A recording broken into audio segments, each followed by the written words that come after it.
Oh! Alright.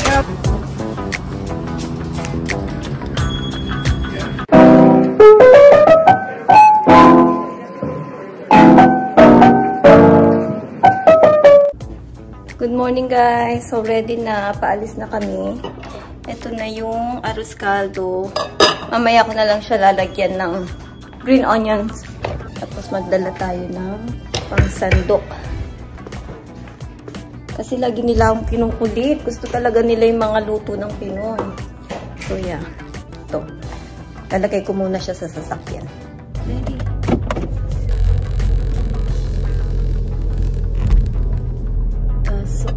Ang gusto nga nila guys, magluto ako ng spaghetti. Gustong-gusto nila yung spaghetti tsaka yung spaghetti ng Pinoy tsaka spring rolls. Pinatikim ko sa kanila lahat.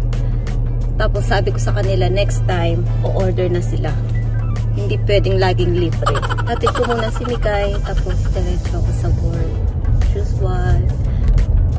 Yung routine natin everyday, Monday to Friday. Mamaya meron siyang softball practice. Tapos tomorrow may tournament na naman siya. Last tournament niya this season. Hindi masyadong malamig ngayon kaya nag-sweater lang ako. Kahapon tsaka nung isang gabi sobrang lamig. Paiba-iba kasi ng weather, ewan ko ba. This is Jaden and he's gonna try my arroz caldo. What's the verdict? What? It tastes like chicken noodle soup. I ain't even lying. Really? Actually, a little bit. Is it good? Yeah, it's good. Let's see how you get it down in the stage. Mix it more there. Looks mighty scrumptious. What is this? An egg? It's a boiled egg, yeah. Oh! So what's gonna happen with that? You mash it in there? No, you can have it, the whole thing. Is that right? Did you want it? No. I like it. It's not for me. I forgot to bring the chili garlic oil. It's really good on that if you love spicy. Alright, Ella.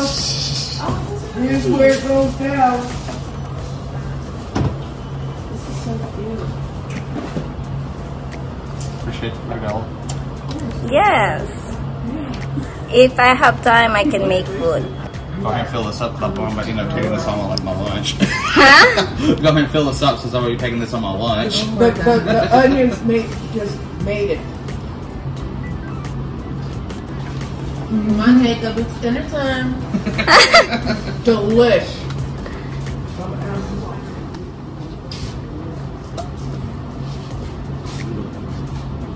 This is Jackson. Not yet. Not yet. Hmm? Oh. Wow. Hey, this is actually quite good. Chicken noodle soup, but it's rice. Is it rice, bro? Yeah, it's rice. Jasmine rice. Look at my coworkers. They love it. Success guys. Nagustuhan nila yung arroz caldo nating mga Pilipino. So, ito na lang yung natitirang mga candies na sale. Yan. Pag nandyan pa yan, mamaya kukuha pa ako ng mga candies. Lalo na itong mga sneakers. Ano na lang siya? $6.49. Yeah, see ya. Tingnan nyo guys, ang mura ng itlog namin dito ngayon sa grocery. 99 cents siya with card.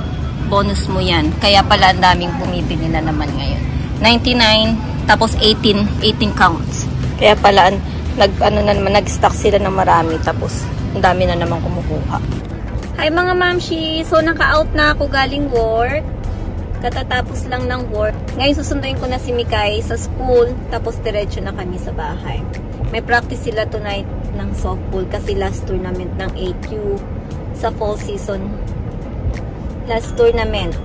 Tapos pahinga na muna. May good news ako sa inyo. Natikman na ng mga coworker ko lahat ng luto ng lahat ng niluto ko. So, sila na yung nagsabi na gusto nila umorder ng spaghetti tsaka ng spring rolls, ng lumpia. So far, meron na akong 5 orders. Sabi ko sa kanila, sasabihin ko kung kailan ko maluluto. Kasi ngayon, medyo busy pa nga. Gawa nga ng may game si Mikay. Tapos, yung nakakatuwa, diba? So, ganun yung technique, guys. Kapag yung nag-work ka sa isang company, tapos ikaw lang yung nag-iisang Pilipina, lutuan mo sila ng mga simpleng luto, mga pansit, adobo, yung mga basic na niluluto nating mga Pinoy. Spring rolls, yung arroz caldo, ganyan. Tapos, i-share mo sa kanila. Tapos, magugustuhan nila yan. Sila na magsasabi na, pwede ba akong mag-order ng ganito? Nakakatuwa kasi sobrang na-appreciate talaga nila yung mga lutong Pinoy. So, yun ang technique, guys. Kung gusto nyo magkaroon ng extra income, ganun lang. Parang, ikaw muna yung maglalambing sa kanila, ipapatikim mo yung mga lutong Pinoy. Tapos sila na mismo magsasabi na, pwede ba kaming umorder ng ganito next time? Diba, madiskarting nanay. So, ganun lang yun, guys. Kailangan madiskarte ka para kumita ka ng konti, kahit papano konting extra, lalo na magpapasko. Oh my God, magastos na naman. Thank you sa panonood, guys. Gagawa ako ng vlog pag yung gagawa na ako ng order nila. Iba-vlog ko yun, tapos ipapakita ko sa inyo. Tapos sasabihin ko sa inyo kung magkano yung pinupunan ko at magkano yung kinita ko. Thank you all for watching. See you on my next video. Dad is gonna eat it. Because you don't finish it. So, may surprise sila sa akin after ng practice para bukas kasi malamig. Yan, oh. Yung parang fan siya pero heater yung lumalabas. Mainit. Diba?